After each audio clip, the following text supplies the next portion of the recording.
Welcome back to another episode of Recreation Rendezvous at the junction of nature and play. I'm Julie Ramey with the City of Bloomington, Indiana Parks and Recreation Department in the podcast studio today with a very special guest. With us today is Dr. Julie Knapp, a clinical assistant professor at Indiana University, and there's a whole big old long laundry list of where you come from, the parks, recreation, and the outdoors area in the School of Public Health. So welcome to the podcast. Thanks, Julie, for having me. Well, there's so many things to talk about when it comes to making parks and recreation, this broad scope, into a career. And we were chatting a little bit off mic about where students come from. And a good question for you is, tell us how you, and I hate using the word ended up because it sounds like it was an accident, but tell us how you ended up as a clinical assistant professor here at Indiana University in your passion for this field. Yes, of course. So I started out as a Parks and Rec kid. And so I grew up in Lincoln, Nebraska. And while I was growing up, I participated in a variety of programs offered by the local Parks and Recreation Department, as well as our local YMCAs in Lincoln, Nebraska. And also I had a real passion for residential camping. And so I talked with the program director at the camp that I attended, and I said, how do I get a job like this? And he said, well, I'm a recreation major. And so I thought, that's what I want to do. So I graduated with a recreation bachelor's degree from the University of Nebraska, and then continued on and worked in a variety of different settings as a program director for YMCAs in Florida and Wichita, Kansas. I also did a brief stint for morale, welfare, and recreation with the Department of Defense in Sasebo, Japan, and some other private camps. And then I ended up coming to Indiana University for my master's in recreation administration, and also stayed on for a PhD in leisure behavior. That is quite a journey, and that took you into international areas. Yes. And wow. So when students come to Indiana University, or really if students are considering majors or things that, the air quotes here, what they're going to do when they grow up. Sure. And I think you touched on something really important, which is your experiences as a kid. Mm-hmm. So those day camps, or even a sports league where you had a really positive experience. But if there's someone who's kind of coming into it going, that kind of sounds like fun, how do you explore what's out there?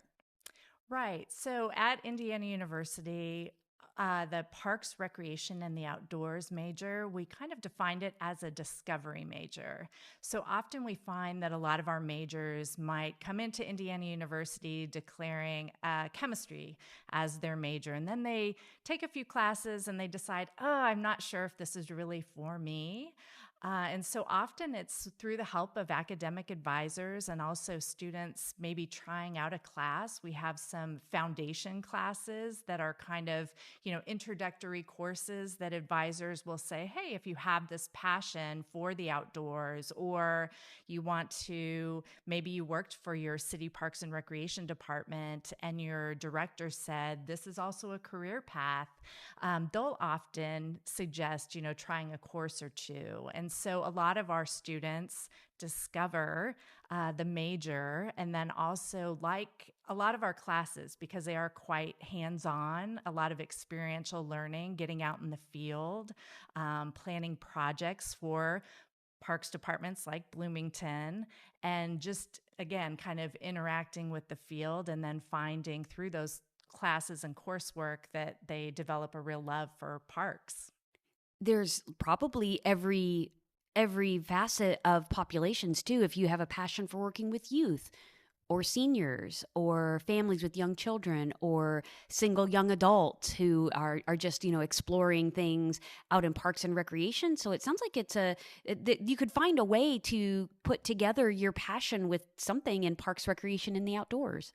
Yes, and that is the unique feature, right? So if you have a passion for the outdoors and natural resource management, The city of Bloomington has great green spaces and griffy lakes, parks throughout the community. And so I think students are, they're aware of those, but then when they see, oh, what does it actually take to manage these spaces and facilities, that's where they really get that interest. And if they have a special population group that they want to work with, there's just so many different facets that they can go into with working within Parks and Recreation that it really can answer to a lot of interest areas. It might not just be, oh, I want to work with youth. That's great. But then when they get that exposure to maybe working with active older adults, that opens up a new door for them. A lot of our students are the type of students that are interested in not doing the same thing every day. And so that's another piece, I think, within Parks and Recreation is that you are not sitting behind a desk looking at a computer screen, but you're actually out in the field delivering programs, checking on different facilities and parks, and you can really get out and make an impact with the community. And in this type of profession, getting out and making an impact is getting out when other people are not working. So you're working on the 4th of July and Memorial Day weekend and over the Thanksgiving holiday because you're running youth programs when kids are out of school. So how do you approach that with you were setting some real expectations for people who are looking to be a recreation major? Yes, definitely. And I do think, showing the different types of jobs within Parks and Recreation, and then also having our students through experiential learning participate in some of those programs. So we have students in some of our classes that work and help with holiday market, right? That is happening during Thanksgiving break. And so often, I think through our classes, they understand that. They understand if I want to go and be an aquatics director, I am going to be at that municipal pool and be on call throughout the entire summer. But often our students, again, really value the importance of giving back to the community, fulfilling the passion that they have, and then landing in this field where they can work within their passion areas. But yeah, I think, definitely educating students or anyone that's even considering Parks and Recreation, knowing that there are community events that they will be, providing during these holiday hours or holidays, summer day camp programs. I think that that is definitely an area where students are, okay, I get it. I'd much rather have a job that does give back to the community and, speaks to my passions than, again, the 9 to 5, Monday through Friday, which is typical for a lot of other professions. Where are the voids right now? Where do people who are looking for employees, where are they looking? What professions are missing out there, majors or specialties that you could hire? You could send somebody out right now to get a job if we had somebody who was a specialist in that field. Sure. So I think what I hear the most about just dealing within the state of Indiana, municipalities, but also state parks, that I think the hot area right now is aquatics. Everyone is trying to hire aquatic managers for their aquatic facilities. Also, there is that need for lifeguards, so individuals that can actually teach lifeguarding. I think, and all the first aid, CPR, WSI, that is a niche I think that some of our students are fulfilling and have that interest in aquatics and are able to go right out, do their internships, and get hired on. And so that's, I think that is one area that a lot of students that if they have an aquatics background, they are getting hired directly, probably from their internships. Well, a waterfront director, an aquatics director, like you said, in a state park or in any facility, it could be a lakefront. So you Yes. have the water and the beach and the concessions and the infrastructure, the big inflatable bouncy toys out in the middle of the water and all the associated things. So that's a big job. It is a big job. And it also, there's a risk management piece too. You're keeping all of those patrons safe, right? And whether it's an open water situation or a swimming pool. And there's people out there right now thinking, yeah, I don't want to plan the 4th of July parade. I don't want to plan events, Right. but I love parks. So there's more out there than, I don't want to say just, but there's more out there than event planning or summer camps or programs like that, programs for little kids. What else is out there? Right. So there is the natural resources piece, but also there are positions like your position, right? So every department needs marketing, right?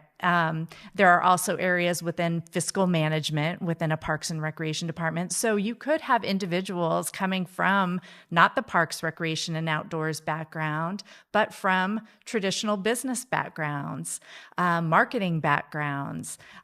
We have teachers, right, that have an area of interest, and they might fit perfectly within, right, the after-school programs or camp programs. But I think also within city parks and state parks, the human resources, so understanding the hiring for these different positions also opens up additional employment opportunities. But yes, traditionally, I think when we think of Parks and Recreation departments, we're thinking sports, we're thinking, the children's programs, community events, but there are other areas depending on what the municipality is and what type of structure they have. Well, in Bloomington here, you really nailed it with the aquatics director. We definitely are always looking for quality aquatic staff for our relatively short season, but it's a big one. It's people love the pools. But if you have an interest or passion for native plantings, because that's a big thing, and managing native vegetation and building trails. So that still falls well under the Parks and Recreation umbrella, but not the traditional what someone might always or automatically go to when you're thinking about parks. So just here in Bloomington alone, there's so many opportunities. So just one more last question for you. What do you wish your students knew coming into their parks, recreation, and the outdoors major? I think that the knowledge of what a public servant, because we are those that work in city, county, state, federal positions within Parks and Recreation, that you're serving your communities or the public. And so I think that's the first thing that I kind of explain to students in our foundational courses, is that Parks and Recreation is for everyone. You're not segmenting any part of the population out, but you're providing services for all. And I think that's the piece that I want all of our students to understand when they go into the major, but then also just knowing that there are so many different areas that you can go within a Parks and Recreation environment, whether it is city Parks and Rec, state, federal, but there's also nonprofit and private sectors as well that provide recreation and park services. So there's lots and lots of opportunities out there. So thank you so much for sharing some of them with us today. Thanks for having me. In the studio today with us is Dr. Julie Knapp, a clinical assistant professor at Indiana University in the School of Public Health, the Health and Wellness Design, and Parks, Recreation, and the Outdoors program area. So thanks again for carving out the time this morning. It's we like to make evergreen podcast material, but it's worth saying that it's August and the students are returning to Bloomington. So be aware out there of the moving trucks and students carrying mattresses on tops of their cars. Be safe out there, everybody. On behalf of the City of Bloomington Parks and Recreation Department, welcome back to Bloomington, students, staff, and faculty of Indiana University. And make sure you share, and follow Recreation Rendezvous at the Junction of Nature and Play podcast. It's by the City of Bloomington Parks and Recreation Department. Love to share everything about what's going on in parks and recreation here in Bloomington and across the region. Find us wherever you find your favorite podcast. A big shout out and thank you, as always, to Caleb Poor, our audio engineer and podcast wizard, who makes this podcast sound amazing. Until next time, we'll catch you again on Recreation Rendezvous.